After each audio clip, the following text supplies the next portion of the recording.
guys, tapos ayan, at yun. Okay.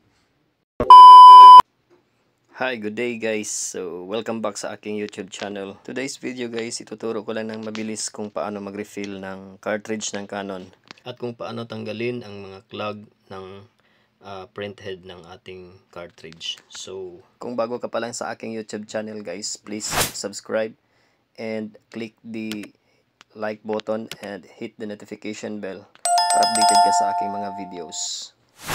At ito nga guys, meron tayo ditong black cartridge ng Canon at saka colored cartridge ng Canon.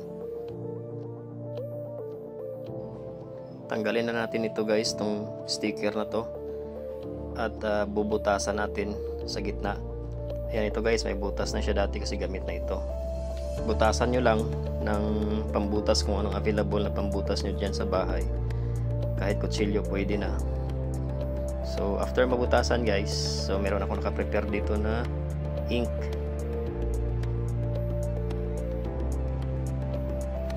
Now inject muna natin itong black na ink sa ating cartridge. So dahan-dahan lang yung pagpiga guys para hindi siya apaw, para hindi lalabas yung ink.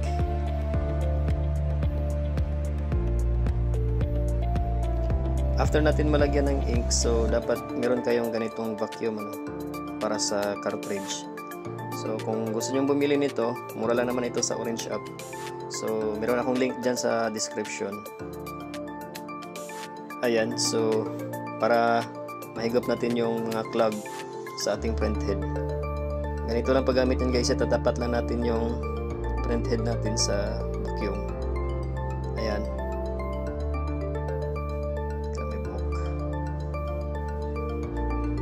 Tapat lang natin guys, tapos ayan,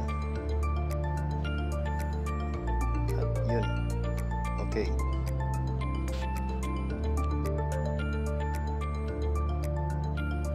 tapos tapo natin yung nahigop nating ink.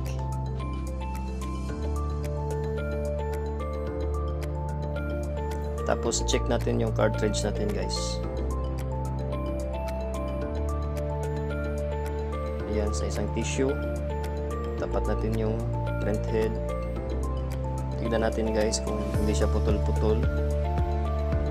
Dapat hindi siya putol-putol. Ayan, ganyan yan. Ayan.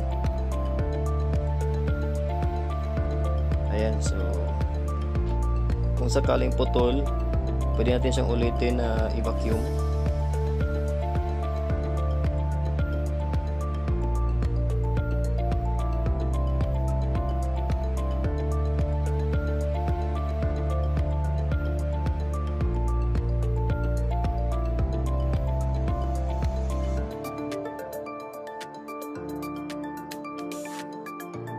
Tapos check natin ulit yung print head niya.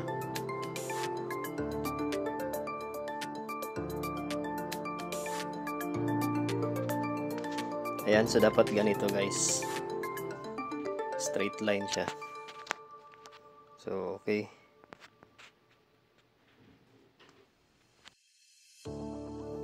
Now dito naman tayo sa colored. So may tatlong butas yan guys, kasi may cyan, magenta, tsaka yellow yan.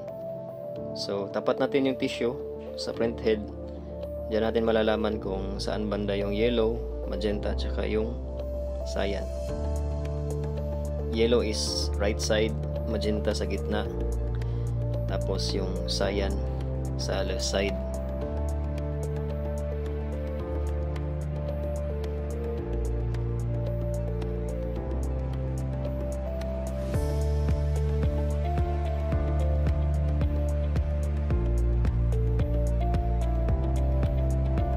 Ngayon, alam na natin kung saan banda yung mga colored.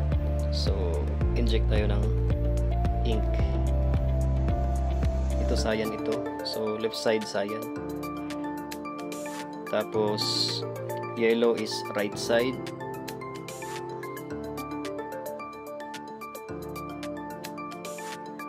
Tapos, yung magenta is gitna. Okay.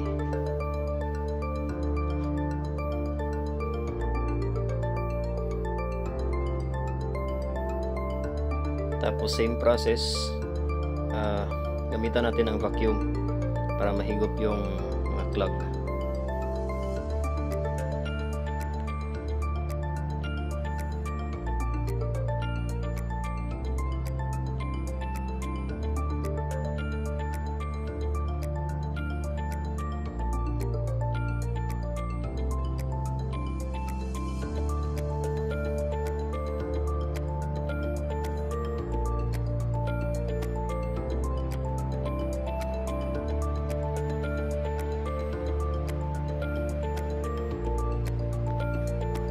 Tapos check natin yung print head niya kung hindi ba siya putol-putol or kung may lumalabas na ink. Okay. Yan guys, okay naman siya. So tapos yun guys, itong connection niya dapat hindi siya madumi. So pwede siyang linisin ng tissue. Ayan. Linisin natin bago natin isaksak sa printer. Ayan, tapos na nating ma-refillan yung ating cartridge. Kung sakaling pangit pa rin yung printing niya, ito ganitong steps pwede nyong gawin. Kailangan meron lamang kayong cleaning solution. Ito i-try natin guys, itong cartridge na to. So kunyari na refillan na natin, tapos ganun pa rin, putol-putol pa rin yung pwede natin gamitan ng cleaning solution. Ibababad natin yung print head sa cleaning solution.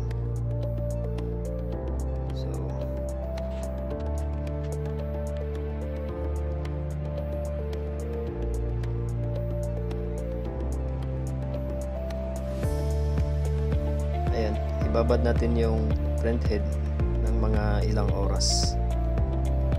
Yan.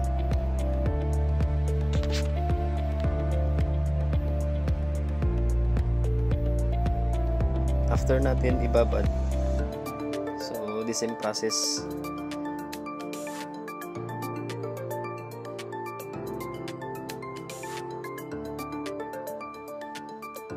Lagyan ulit natin ng ink. Tapos i-vacuum natin ulit.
Tapos linisin bago ikabit sa printer.